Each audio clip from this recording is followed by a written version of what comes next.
एक बार भगवान विष्णु जी शेषनाग पर बैठे बैठे बोर हो गए और उन्होंने धरती पर घूमने का विचार मन में किया। वैसे भी कई साल बीत गए थे धरती पर आए और वो अपनी यात्रा की तैयारी में लग गए। स्वामी को तैयार होता देखकर लक्ष्मी माँ ने पूछा, आज सुबह सुबह कहाँ जाने की तैयारी हो रही है? विष्णु जी ने कहा, हे लक्ष्मी, मैं धरती लोक पर घूमने जा रहा हूँ। तो कुछ सोचकर लक्ष्मी माँ ने कहा, हे देव, क्या मैं भी आपके साथ चल सकती हूँ? भगवान विष्णु ने 2 पल सोचा, फिर कहा, एक शर्त पर। तुम मेरे साथ चल सकती हो, तुम धरती पर पहुंचकर उत्तर दिशा की ओर बिल्कुल मत देखना। इसके साथ ही माता लक्ष्मी ने हाँ कह के अपनी मनवा ली और सुबह सुबह मां लक्ष्मी और भगवान विष्णु धरती पर पहुंच गए। अभी सूर्य देवता निकल रहे थे, रात बरसात होकर हटी थी, चारों ओर हरियाली ही हरियाली थी। उस समय चारों ओर बहुत शांति थी और धरती बहुत ही सुंदर दिख रही थी और मां लक्ष्मी मंत्र मुग्ध होकर धरती को देख रही थी और भूल गईं कि पति को क्या वचन देकर आई हैं। और चारों ओर देखती हुई कब उत्तर दिशा की ओर देखने लगी पता ही नहीं चला। उत्तर दिशा में मां लक्ष्मी को एक बहुत ही सुंदर बगीचा नजर आया और उस तरफ से भीनी भीनी खुशबू आ रही थी और बहुत ही सुंदर सुंदर फूल खिले थे। ये एक फूलों का खेत था और मां लक्ष्मी बिना सोचे समझे उस खेत में गईं और एक सुंदर सा फूल तोड़ लाईं। लेकिन ये क्या, जब मां लक्ष्मी भगवान विष्णु के पास वापस आईं तो भगवान विष्णु की आंखों में आंसू थे और भगवान विष्णु ने मां लक्ष्मी को कहा कि कभी भी किसी से बिना पूछे उसका कुछ भी नहीं लेना चाहिए और साथ ही अपना वचन भी याद दिलाया। मां लक्ष्मी को अपनी भूल का पता चला तो उन्होंने भगवान विष्णु से इस भूल की माफी मांगी। तो भगवान विष्णु ने कहा कि जो भूल की है उसकी सजा तो तुम्हें जरूर मिलेगी। जिस माली के खेत से तुमने बिना पूछे फूल तोड़ा है, ये एक प्रकार की चोरी है, इसलिए अब तुम 3 साल तक माली के घर नौकर बनकर रहो, उसके बाद मैं तुम्हें बैकुंठ में वापस बुलाऊंगा। मां लक्ष्मी ने चुपचाप सर झुकाकर हाँ कर दी और मां लक्ष्मी एक गरीब औरत का रूप धारण करके उस खेत के मालिक के घर गईं। घर क्या, एक झोपड़ा था और मालिक का नाम माधव था। माधव की बीवी, 2 बेटे और 3 बेटियां थीं। सभी उस छोटे से खेत में काम करके किसी तरह से गुजारा करते थे।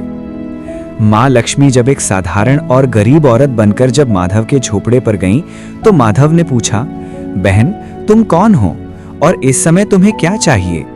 तब मां लक्ष्मी ने कहा, मैं एक गरीब औरत हूँ, मेरी देखभाल करने वाला कोई नहीं, मैंने कई दिनों से खाना भी नहीं खाया, मुझे कोई भी काम दे दो, साथ में मैं तुम्हारे घर का काम भी कर दिया करूंगी, बस मुझे अपने घर में एक कोने में आसरा दे दो।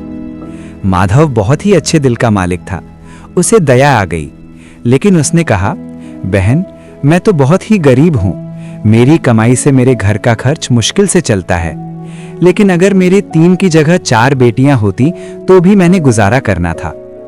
अगर तुम मेरी बेटी बनकर जैसा रूखा सूखा हम खाते हैं उसमें खुश रह सकती हो तो बेटी अंदर आ जाओ।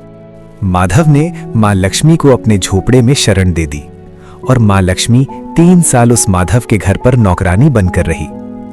जिस दिन मां लक्ष्मी माधव के घर आई थी, उससे दूसरे दिन ही माधव को इतनी आमदनी हुई फूलों से कि शाम को एक गाय खरीद ली।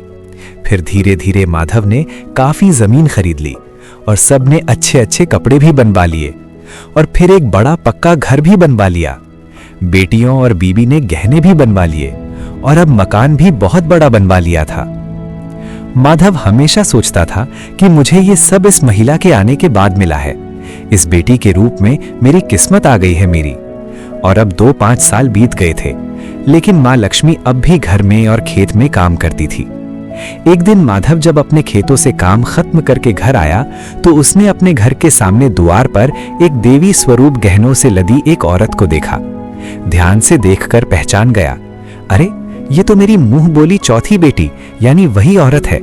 और पहचान गया कि ये तो मां लक्ष्मी है। अब तक माधव का पूरा परिवार बाहर आ गया था और सब हैरान होकर मां लक्ष्मी को देख रहे थे। माधव बोला, हे मां, हमें माफ कर, हमने तेरे से अनजाने में ही घर और खेत में काम करवाया। हे मां, ये कैसा अपराध हो गया? हे मां, हम सबको माफ कर दे।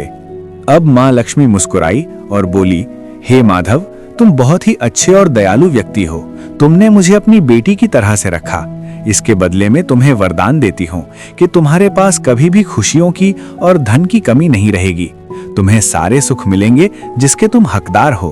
और फिर माँ अपने स्वामी के द्वारा भेजे रथ में बैठकर बैकुंठ चली गईं।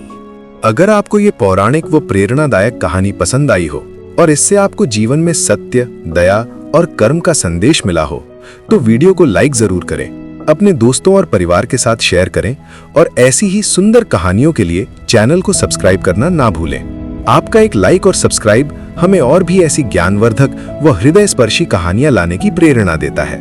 धन्यवाद। जय श्री हरि, जय मां लक्ष्मी।